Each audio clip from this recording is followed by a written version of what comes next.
तो फिर ये साथ में रह रही थी, मैं बाहर गई थी, तो ये सब हुआ, इन्होंने भेज दिया। अब शादी तो करके क्या करे, उसने भी कर ली, अब क्या करे। तो मैंने कहा चलो ठीक है कोई नहीं। फिर 2 महीने बाद, कितने महीने बाद शादी हुई थी तुम्हारी? हाँ अक्टूबर, वही जुलाई से अक्टूबर के कितने, 2 महीने 3 महीने 3-4 महीने 3-4 महीने। फिर भी हम साथ रहने लगे। फिर अब ये ज्यादा दिन तो घर रह नहीं सकती हमारे, क्योंकि घर पे बताया नहीं है। फिर शादी कर सकी तो फिर तब मुझे इतना वो नहीं था, क्योंकि हम इतने अच्छे से रह रहे थे। फिर बीच में जब मैं इसकी शादी की तैयारियां कर रही हूँ, मैं इसके लिए लहंगा लेके आ रही हूँ, इसके लिए चूड़ा लेके आ रही हूँ, फिर मुझे धीरे जैसे शादी के दिन आए ना और ये मंडप में बैठे हैं दोनों साथ में, तो अंदर से कि मैं क्या कर रही हूँ, कि अब सब कुछ चीजें हो गई, मुझे वो एहसास ही नहीं हुआ। फिर जब वो जो मंडप में ये बारात लेके जा रहे हैं और ये दुल्हन बन के आ रही है, जब इन्होंने आपको बताया कि मैंने शादी, अभी आपका कोई रिएक्शन नहीं था तब यार एक एक करके पूछ लें सवाल प्लीज। हाँ बोलो। तो जब आपको पता बताया इन्होंने शादी कर ली, तब तो आप शादी तो हो गई थी ना? तो ये मेरी शादी ऑलरेडी हो गई थी। अरे इनकी बात करो। हाँ इनकी हो गई थी। तो जो मंडप वो बाद में आया? वो बाद में किया, उनके घर में भी तो बताना है ना।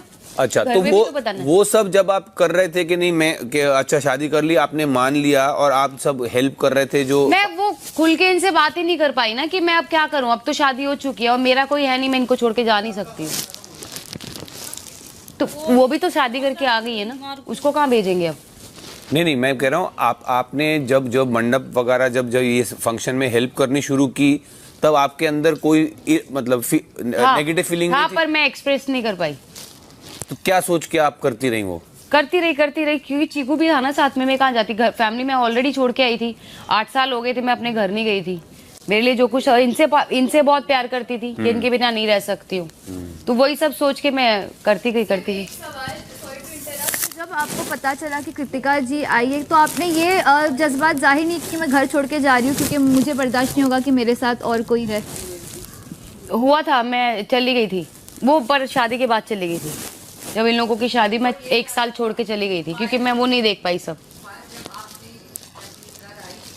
दोनों फर्स्ट टाइम घर पे आए, तुमको नहीं लगा कि इन्होंने बहुत बड़ा धोखा दिया? मींस आपकी फ्रेंड, आपकी बेस्ट फ्रेंड होके आपके हस्बैंड से शादी किया कृतिका के लिए? हाँ, उस टाइम यही तो बता रही, मैं एक्सप्रेस ही नहीं कर अपने अंदर का वो एक्सप्रेस। मैं किसको बोलूं, ना मैं इनको बोल सकती हूँ ना मैं इसको बोल सकती हूँ, क्योंकि इन्होंने मुझसे पूछा कि मैंने कहा ठीक है, तो इनको लगा कि हाँ इसकी मंजूरी है, पर मेरे को लगा ये मजाक कर रहे हैं, तो मैं भी नहीं बोल पाई ना उस टाइम। शायद मुझे उस टाइम ही बोलना चाहिए था कि पागल हो गए हो क्या, मेरी गलती मेरी भी थी, तो मैं एक्सप्रेस ही नहीं कर पाई। उसके बाद शादी हो गई, इनकी शादी करा दी। फिर जब मंडप हो रहा है, ये लोग फेरे ले रहे हैं, फिर मैंने बोला कि मैं घर जा रही हूँ, आप लोग सब कर लो, तो मैं चीकू को लेके घर आ गई। तो इनके मंडप फेरे वेरे मैंने कुछ नहीं देखे। फिर 15-20 दिन बाद ये ट्यूबलाइट रिएक्शन हुआ ना, फिर 15 दिन बाद फिर यही हो गया कि लगने लगा कि जेलस फील होने लग गया कि मेरा पति है उसके साथ सो रहा है, या मेरा पति है, ये होने लग गया। फिर वही उसके बीच में बहुत सारी झगड़े हुए, लड़ाई हुई। 1 साल मैं चीकू को लेके अलग हो गई, ये अलग हो गई। बस हो गया, 7 साल हो गए, छोड़। जब भी कहानी सुनाते ना अरे हमेशा दिमाग में हो जाता है। ओ बंदरू, अब खुश है ना? मतलब अब तो मुझे ऐसा लग रहा है तुमने शादी कर ली है। ओए, अब तो मुझे ऐसा लग रहा है तुम दोनों की शादी है, मेरा तो रोल ही नहीं है बीच में। आपका तो अभी 6 साल से रोल नहीं है, पहले तो था। कोई बात नहीं, अब मत रो यार, बहुत बड़ा दिल है आपका। सीरियसली बहुत स्ट्रांग हो यार तुम। और कुछ पूछना पायल से? मत पूछो यार, ठीक है ना, खत्म करो यार। कृतिका को बिठा दें हॉट सीट पे? नहीं छोड़ो, नहीं सबने जान नहीं करना यार, सबने जान ही लिए कहानी, क्या मुझे बिठाएंगे, फॉर्मेलिटी करेंगे? नहीं जी भाई, कृतिका जा बेचा, क्या पूछ नहीं, अब खत्म करो यार। नहीं, हमारा खत्म करो, हमारा खत्म। जा कृतिका बैठ। आप पर्सनली पूछ लेना, कोई बात नहीं, बैठने देना। पता तो लगे यार, सबको भी पता लगना चाहिए ना जो अब तेरा लोग है। कोई बात नहीं, क्या हाँ जी बोलो जी। अभी भी दिक्कत हो रही है किन चीजों से? नहीं वो मैं चली गई थी, वो फिर कोई बात नहीं, स्कार है यार, मैं चली गई थी इसलिए रो रही हूं। आप स्कार को बार बार छेड़ोगे ना तो दुखेगा। वो गलतियां मान रहे ना अपनी कि मैं छोड़ के चली, बात नहीं, वो ठीक है, अब मत वो। आगे खराब हो जाएगा, रहने। हाँ, दोबारा करना पड़ेगा। ऐसे अपने बाल बनाना है।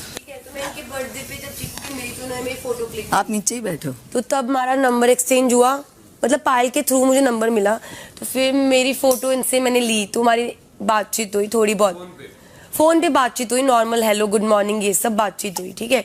फिर उसके बाद बातचीत ख़त्म हो गई। फिर अचानक से मेरी एक बहन है, तो वो हरिनगर पुलिस थाना है, तो वहाँ पे कोई बात हो गई थी, तो वहाँ पे थी, तो मैंने पायल को कॉल किया, बोला कि ना यही बोला था कि जीजू को मेरे को मदद चाहिए, तू ना एक काम कर, मेरे को ना पुलिस थाने जाना है, तो तू उनको भेज दे। तो पायल ने बोला ठीक है मैं भेज देती हूँ। तो वो थाने आ गए, तो वहाँ पे ना जो पुलिस वाला था ना वो हरियाणवी था, तो मैं पंजाबी, तो वो हरियाणवी में बात कर रहा, तो उन्होंने बोला ये कौन है तुम्हारी, तो इन्होंने बोल दिया फियांसे है। किसने बोला? अरमान जी ने बोल दिया पुलिस वाले को कि ये मेरी फियांसे है, ऐसे बोल दिया। तो ये बात सॉर्ट हो गई, वहाँ पे जो केस था वो चीज़ें सॉर्ट वॉट हो गई, तो मैं अपने घर आ गई।